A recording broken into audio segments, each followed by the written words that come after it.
So, andito tayo ngayon sa Riverside. So, napakaganda ng panahon. Kahapon sa ibang part ng Saskatchewan ay nagka-hailstorm. At buti na lang dito sa amin ay hindi umabot. Kaya napakaganda ng panahon din, no? Tingnan mo yung river, napakatahimik. Yung mga tao, ayan. Tapos yung nasunog, ginagawa na, nag-flat na. So yung downtown natin, ayan. So magandang araw na to ngayon.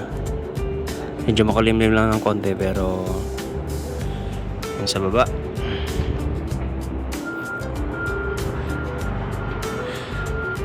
so ito yung river, napakaganda talaga.